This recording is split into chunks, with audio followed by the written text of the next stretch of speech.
Hello students, welcome to the topic theoretical distribution under the subtopic hypergeometric distribution. We have finished with binomial distribution. My colleague will be teaching with Poisson and I will be dealing with hypergeometric distribution. And it is presented by Shantala Kulkarni, Department of Statistics, Gokte PU College of Commerce and Science, Belgavi. See, hypergeometric distribution is also a discrete distribution, means the variable is discrete in nature. It will take specific values, specific definite values from the given range. Now, what are the properties of a hypergeometric distribution? What are the things you have to keep in mind? What is its mean, median, standard deviation, variance? What are the different types of examples? And how 5 marks examples data question is given and how we have to solve using the probability mass function. All that is there in this particular chapter and it is very easy also. So let me define what is hypergeometric distribution. Hypergeometric distribution occupies a place of great significance in statistical theory. It applies to sampling without replacement from a finite population whose elements can be classified into two categories, one which possesses a certain characteristic and another which does not possess that characteristic. The categories could be male, female, employed, unemployed, etc. When n random selections are made without replacement from the population, each subsequent draw is dependent and the probability of success changes on each draw. So the following conditions characterize the hypergeometric distribution. See, what is hypergeometric distribution? It is a distribution where you divide a single variable into two characteristics. For example, human being. Human being can be male and female. Student can be male and female. Employment can be, one can be employed, the other can be unemployed. When one characteristic is divided into two, that is called as hypergeometric distribution, and it is without replacement. Without replacement means what? Once if you do the draw, you cannot take that draw and keep it back. It is over, it's exhausted. For example, if I am going to make a selection among 5 students, first question I will ask to the first student, that is over. The student is finished. The asking question to that first student is over.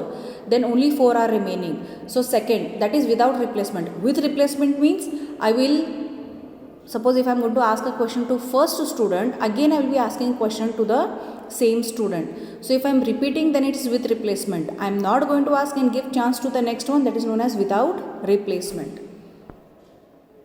We will see what it is. The result of each draw can be classified into one of the categories. The probability of success changes on each draw. Now for example, let me give a very simple example. In a box there are 10 marbles. You pick one marble, then you keep it aside. Second, again you make the probability of drawing the remaining 9 marbles.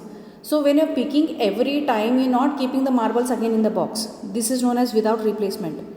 Suppose whatever marble I draw, again I put it back in the box and that becomes a probability or a draw with replacement. So hypergeometric is the probability distribution without replacement. Whatever probability you draw, then later you are not putting it back, it is different, it is dependent. So the next probability, whatever you are going to calculate, it will be dependent on the first one. So this is hypergeometric distribution. So the first point, they say that result of each draw can be classified into one of the categories, that is, one of the two categories, that is, as I told you all, student can be male and female. Then second, probability of success changes on each draw because it is dependent and it is without replacement. Third, successive draws are dependent as they are made without replacement, the same thing which I told you all. Fourth one, the draw is repeated for a fixed number of times from a finite population. The population is finite, it is fixed, it is not big or it is infinite. For example, let us first see a simple example. Consider an urn. Urn means it is a small jar type with A white. A means A can be any number, it is a general term, and B red balls. Suppose that we draw a sample of n balls at random without replacement from the urn, then x white balls can be drawn from a white balls in A C ways and n minus red balls can be drawn from B red balls in B C n minus n minus x ways. See, this particular term what they have given is in a general term. Two colors are there and you're going to make a draw from those two things, and when you pick one ball, then the remaining ones how it will be, that is what they have given in this term. So in general this particular thing, see how it is represented, and this is from where we draw the probability mass function also of hypergeometric distribution. So we will see, this is only for the understanding, this paragraph is only for the understanding purpose, not important from the examination point of view. We will see the definition here, it makes more simple and easy for you all. What does the definition say? If x is a discrete random variable with probability mass function, see the probability mass function, this is important. Two colors are there or two categories are there, so ACX and BCN minus x. First draw you do ACX, second one draw you do n minus x, because n total में 1 is reduced, then divided by a plus b c n, where x takes the value 0, 1, 2. Minimum they have written here, this minimum a and n. Minimum a and n means, for example, a is 4 and n is 3. Among 4 and 3, who is the smallest? 3. So the minimum values of a that you will choose, 4 and 3. For example, if a is 2 and n is 5, so here minimum, who is minimum? 2 is minimum, so you will take the value as 2. So that is the meaning, minimum a bracket a n, a b and n, they are more than 0 or greater than 0. Then x is a hypergeometric variate and the distribution of x is called hypergeometric distribution. Here a and b are positive integers and n is always less than or equal to a plus b. Hypergeometric distribution is a discrete probability distribution. The hypergeometric distribution with a is equal to 2, b is equal to 5 and n is equal to 4 is as follows. See, now we have written it in a general form. Now we are giving values to a is equal to 2, b is equal to 5 and n is equal to 4. When these values are there, now see, minimum a n, what is the value of a? The value of a is 2. We have written here a 2. The value of n is 4. So what will the value x take here? What will become the range? The range will become, among 2 and 4, 2 is the smallest. So the range will be 0, 1, 2. Correct? Now we will substitute these values in the probability mass function, in this probability mass function.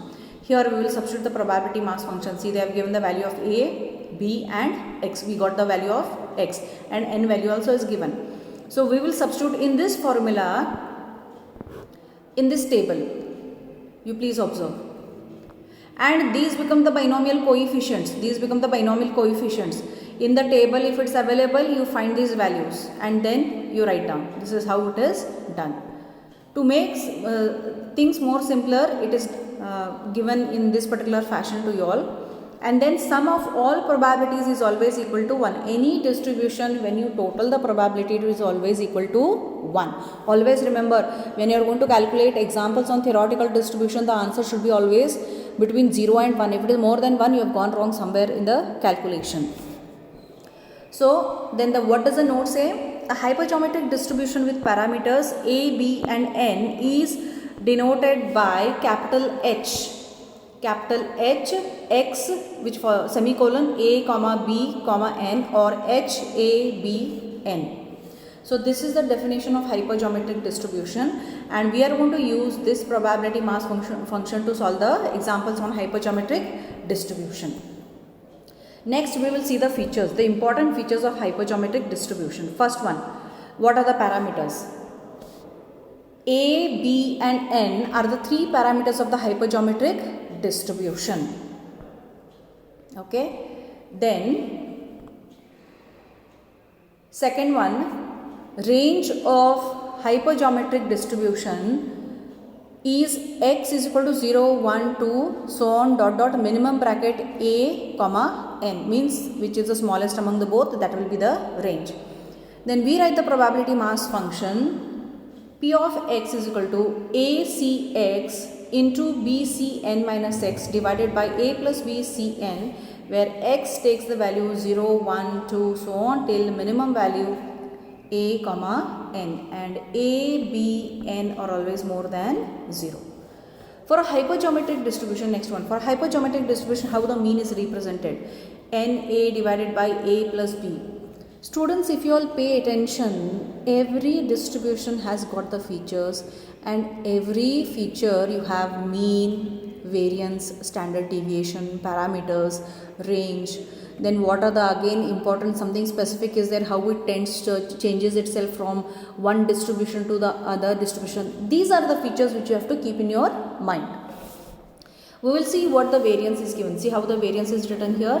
These are all 1 mark questions from all the distributions. Variance is represented by NAB into bracket a plus b minus n divided by a plus b the whole square into a plus b minus 1. And standard deviation will be nothing but square root of the same term of variance. So for a hypergeometric distribution, mean is NA divided by a plus b. We will see the next feature. See what is the next one, the fifth one. It says, see, hypergeometric distribution tends to binomial distribution when, see, this is the condition, a plus b tends towards infinity and a upon a plus b is equal to small p. What are the parameters of binomial distribution? N and p. So we are writing it as p. So binomial distribution is a limiting form of hypergeometric distribution with the parameters n, and p is equal to a divided by a plus b. Students, I am telling you all the features are really important. Just go through once, twice, third time 100% it will enter your head. We will see the examples of hypergeometric distribution. Now what is how different it is hypergeometric? The first one, number of boys in a committee when 5 students are selected from 30 boys and 20 girls. See, I told you all, students means it may be a girl, it may be a boy. Number of vegetarians in a sample of 8 selected from a hostel in which there are 12 vegetarians and 8 non-vegetarians. So foodie ko we categorize into vegetarian and non-vegetarian. Then number of white balls, third example, number of white balls in a selection of 4 when there are 5 white and 6 black balls. 2 different colors are there, but the origin of the balls is same. So under such a sequence we apply hypergeometric distribution. We will see a very simple example. See now, what is the question here? A basket has 10 mangoes, correct? A basket is having how many mangoes? 10 mangoes. Out of which 6 are ripe. So among 10, how many are fully ripe or fully ready to eat? 6 of them. Then what we are doing? We are taking 3 mangoes. We are choosing 3 mangoes at randomly. See, when you are choosing 3 mangoes at randomly means when you put your hand into that basket, you may get a ripe mango also, you may get an kacha mango also, right? So in total there are 10 mangoes. Out of 10, how many are full pakka or full ripened? 6 of them. So 4 are not ripe. So when you put your hand in that basket, you don't know, you may get even a ripe mango or a raw mango. So we have to find the expected number of ripe mangoes among the picked ones. The probability that all the picked mangoes are ripe. We are giving preference to what here? The mangoes which are ripe, fully ready to eat. So we will see what is given here. Totally how many mangoes are there? See, ripe, unripe. So first we are in the question, if they ask ripe, this is going to represent A. If they ask unripe, then A will be unripe. That is very important, I am telling you all. So A plus B is equal to 10. A is representing ripe mangoes. How many ripe mangoes are there? 6. So how many? N is the sample size. How many you have chosen? You are going to pick 3. N. Then X follows number of ripe mangoes in a selection of 3 mangoes. Then you write the probability mass function. You write the probability mass function.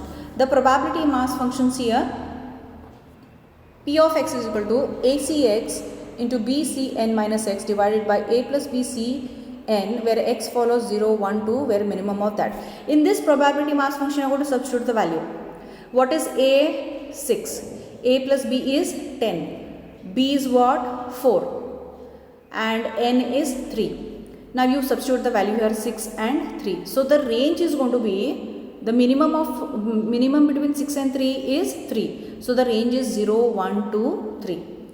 Expected number means nothing but mean. Expectation of x is equal to, remember expectation means it is always equal to mean.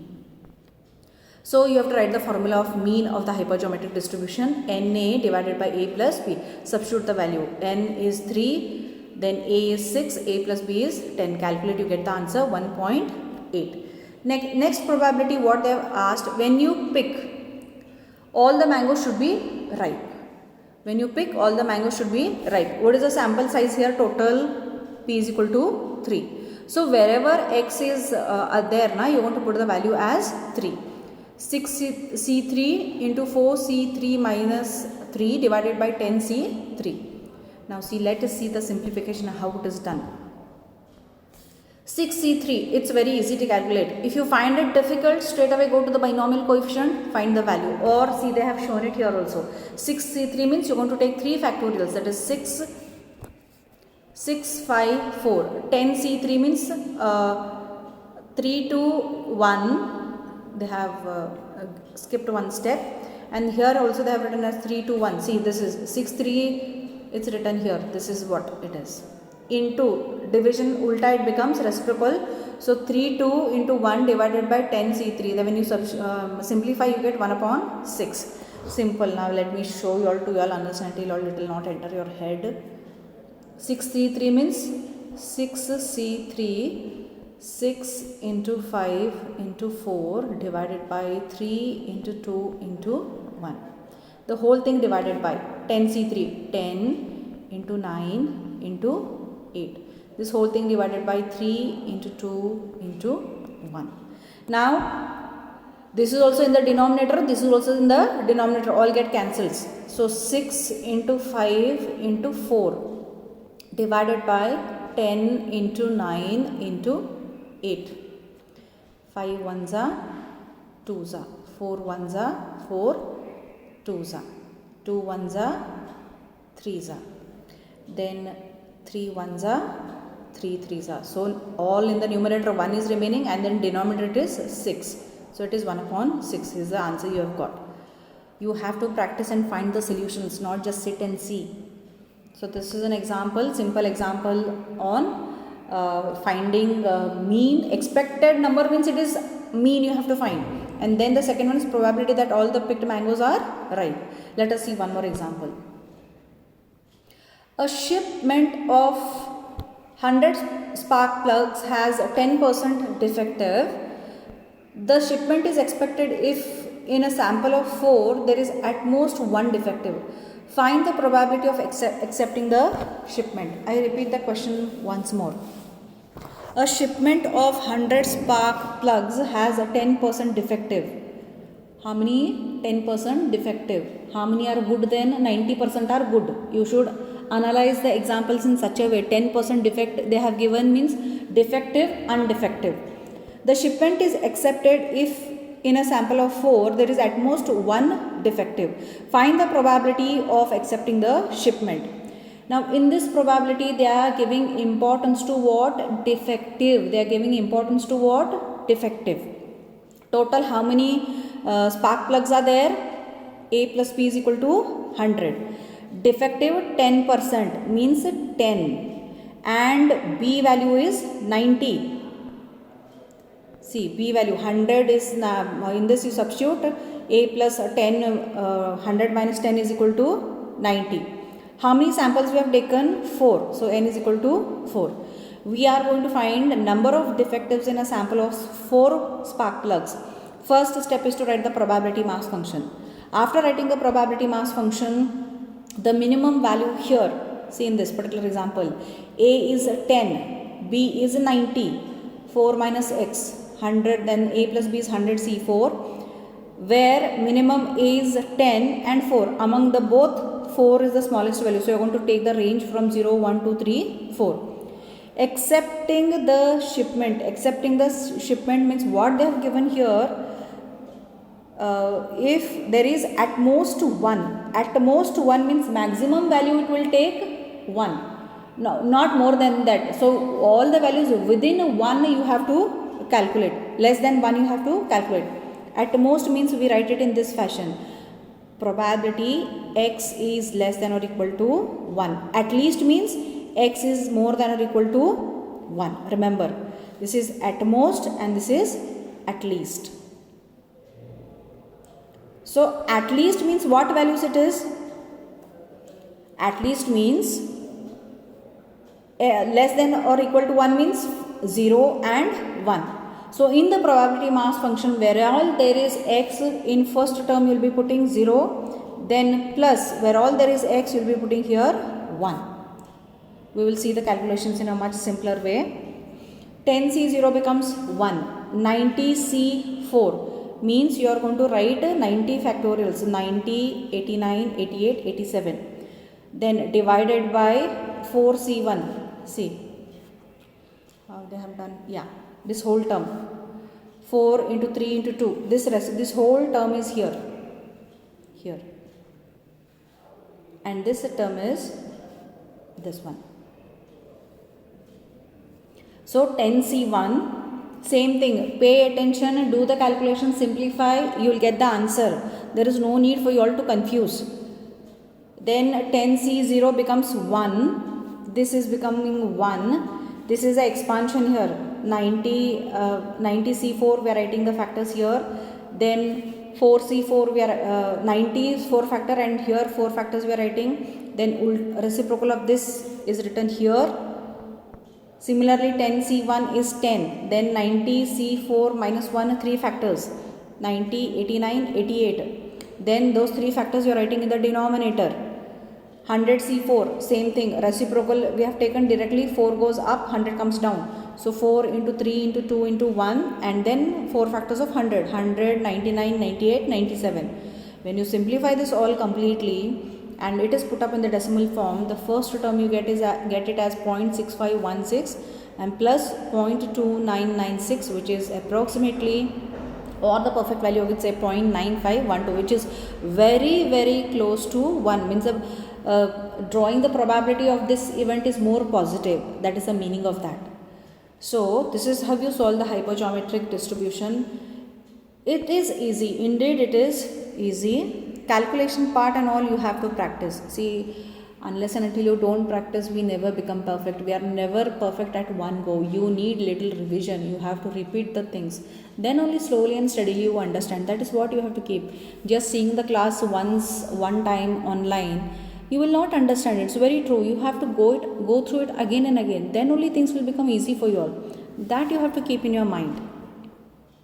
So these are the examples on hypergeometric distribution we have just solved, and how the definition is written, what are the features or what are the examples. All they are 1 mark questions, and 2 mark question also they may convert, they may ask you to write the variance, mean or standard deviation, that can be converted to 2 marks. And all these examples in hypergeometric distribution are for 5 marks. The bigger ones what we have solved, that is for 5 marks. That's all for today's class. Next class I will solve a few more examples on hypergeometric and make things more easy and simple. And yes, students, please practice for your better understanding. Thank you.